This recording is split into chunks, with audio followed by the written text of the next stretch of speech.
This will probably be the last critique video I make, at least for COD. This is gonna be the last critique video. Shut up, man! Hi, my name is Hooded, and I'm gonna answer a very simple question. Is Black Ops 6 Zombies worth the hype? Short answer, yes. Long answer, probably yes. Let me explain.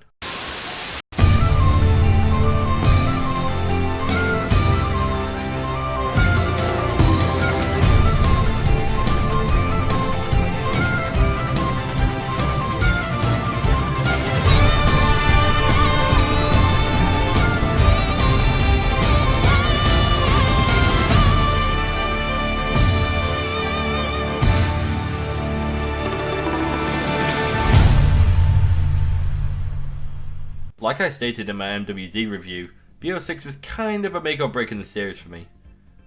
I didn't mention it, but Cold War was also in that same boat, though I say it was much more dire this time around than it was with Cold War. With MWZ falling off so hard it entered a freefall and Vanguard Zombies trying to run a marathon with broken legs. It's kind of hard to get into the hype initially for BO6. And then, you know, something pretty magical happened. The devs talked about the game pre-launch. This sort of thing doesn't really happen for Zombies, as they like to leave a lot of the surprises for launch. How does the game actually play?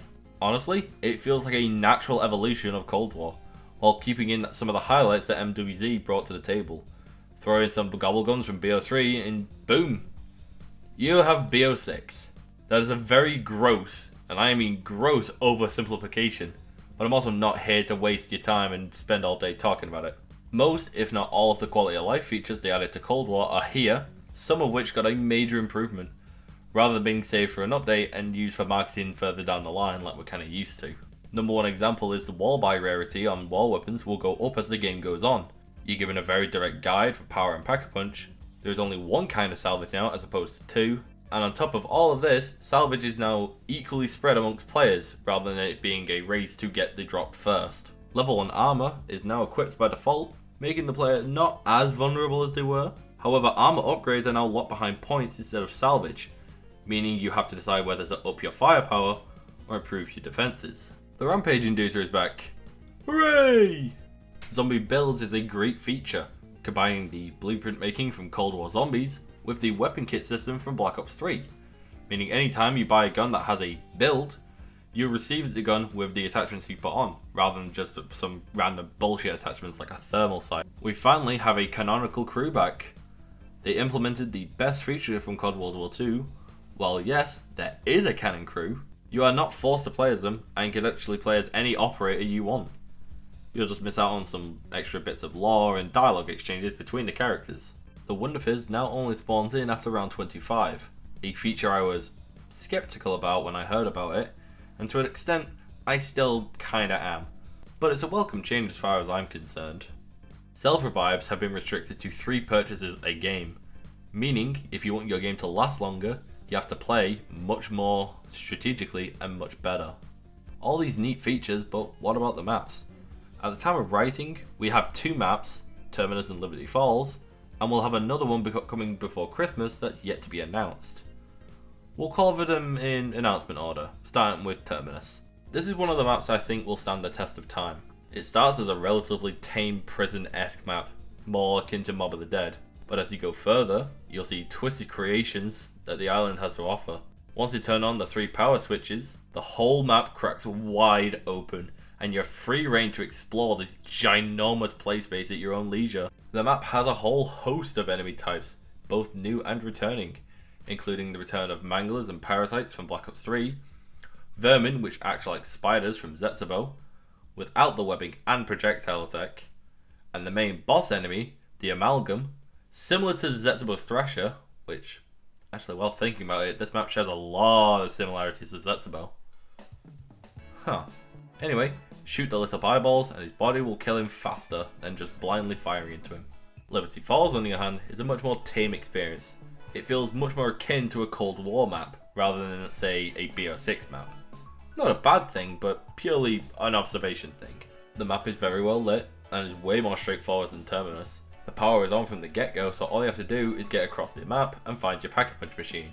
The map hosts mainly the same enemies as Terminus, though if you trade out Parasites and the Amalgam for the returning Abomination from Forsaken. The key difference in the Abomination between Cold War and now is similar to MWZ, you're able to damage it in the crit spot while it's shooting the lightning attack at you. I also feel like they're not nearly as aggressive as the MWZ Mega Abomination. Both these maps together have a very Transit Town sort of similarity relationship, whereas Transit is the more difficult experience with a much bigger play space. Liberty Falls is more like Town, literally. It's a much more casual experience. I do have some nitpicks about the game, but I'm just going to go over some small things that I think are really cool. So let's make this quick. Shadow Rift Armor and Dark Flare, a new ammo type and field upgrade respectively, are a ton of fun to use and pretty cool. The HUD can be massively customized. I use it to turn off medals and score pop-ups in one game, but if I want to keep track of camo challenges, I have to turn it on for another. It could do with some tweaks for more specific things, but as of now it's a great step in the right direction.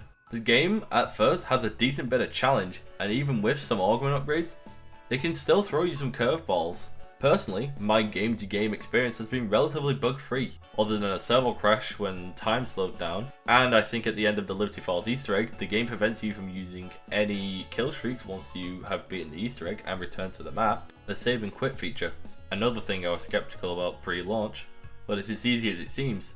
In a solo match, if you want to take a break or play something else for a bit, you can simply save the game and pick it up where you last left off. It will start you at the start of the round that you currently saved on. You only have one save slot though, so choose wisely. Originally, I was going to bring up the 15-minute pause timer in the negatives. However, my girlfriend made me aware that if that timer expires and you're still paused, the game will basically kick you out and ask you if you want to save where you left off, featuring as a makeshift autosave if you will. Okay. I can glaze this game for a good while. There aren't many downsides, but I feel like the ones that I'm going to bring up are definitely worth looking into from the dev. The Amalgam doesn't seem to have consistent feedback for when you're doing damage to it. Sometimes it'll flinch, sometimes it'll just go for you without even hesitating, even if you shoot all the eyeballs. You can no longer pause online games with friends. Instead, they've replaced it with the fact that the host can now leave the game at any time without the game itself ending. While not necessarily a downgrade, it is sorely missed. Yep, that's all I'm going to say about BO6. I don't want to make any more videos about this. However, I'm going to put an asterisk here and inflate it so much it's going to make Pyrocynical blush. Let me know what you think about BO6 in the comments below. And don't worry, I promise the next scripted video isn't going to be about COD. I've got some other videos planned. And I'll catch you all later. Bye!